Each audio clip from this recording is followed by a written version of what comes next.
Pilates ab exercises that you can do on the mat at home that's just going to help build your core strength if you don't have a reformer or you can't get to a local studio. So number one, I'm going to do them on the reformer because it's going to give me a little height and it helps me, helps it with shooting, but you can do this on a mat at home. So first one is called lower lift. With lower lift, you're flat on the mat. You're going to take your hands in a diamond-like position. You're going to lift your hips and then sit on your fingers in that diamond position. Bring your knees to your chest. You should be able to see your fingers from the bottom of your butt. You're going to straighten your legs. Place them in a Pilates V. Your head, neck, and shoulders are down. Now with lower lift, it's about lowering your feet just a few inches towards the ground and then lifting them back up. Now, this is an ab exercise. We want our low back connected to our hands. We are breathing the whole time. I like to inhale, go down, exhale, bring it up. The biggest thing I see people do wrong with lower lift is they try to bring their legs all the way down here. Do you see how my low back just completely popped off the mat? Sometimes when you lower your legs too much, you actually disengage your core, and this is a core exercise. So we're not looking for our feet to reach the ground. We're looking for our feet to go down only about 3 to 4 inches and then come all the way up. That's the first one. It's called single leg stretch. So both hands are gonna go onto your right shin. Left leg comes out to a high diagonal. You're gonna curl your chin to your chest, come off the mat. Now, you're going to take your right leg, you're going to pull it in towards your face, and then switch legs. And switch. Once again, we want that low back connected to the mat. And we're switching gently. We're not tugging like this.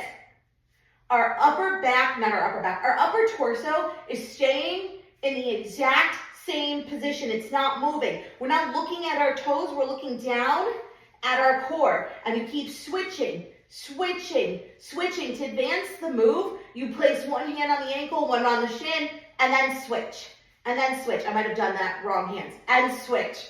And switch. But for beginners, just keep both of your hands on your shins and switch. You will feel that in your core. Double leg stretch. So you're going to come into a tight ball. One hand on each shin. You are staying tucked in a tight ball the entire time during this exercise. So on the inhale, you're going to shoot your legs out to 45 degrees. Your hands come behind your head. The exhale, you circle down, around, and you give yourself a hug. The biggest mistake I see people make is they do this when they shoot out. And they put their head down. No, your head is supposed to stay elevated as you circle down and around. And we go inhale, exhale, inhale, exhale. Once again, my low back is connected to that mat. Every time I exhale, I'm trying to get my belly button close to my spine. Do about 8 of those and you will be burning. The next exercise is scissors. So you're going to curl your chin to your chest, bring both of your legs straight up to the sky. Take both of your hands and you're going to walk it up as high as you can onto your right leg. Left leg comes out a little bit lower. You're going to tug that leg in towards your face and switch, and switch, and switch, and switch. And you're going to keep on going, making sure your low back is connected to the mat. Once again, it's not about throwing our legs all the way down. You're disengaging your core. So if your low back starts to lift, you need to shorten your stance in your legs. During any of these ab exercises, if you start feeling it in your neck and or your chest, right? You're starting to feel really, really tense. Feel free to lie your head down and do the exercise with your head down. Why? Because if you put tension, too much tension in your neck and your chest area, you're going to feel it here. You're not going to be paying attention or being able to feel it in your core. And I would rather you just lie your head down and do this. Trust me, you're still going to feel it in your core. Another here, when you're walking your hands up your legs, either above the knee or on the lower side, do not place your hand behind your knee and tug, tug, tug. No, we want it a little lower or a little higher just to prevent injuries. Crisscross. You want to think like bicycle. You used to do bicycles in high school, but it's a little different. So knees are coming up to your chest. Your hands are behind your head. Ty is going to start doing the mirror. Okay, stop.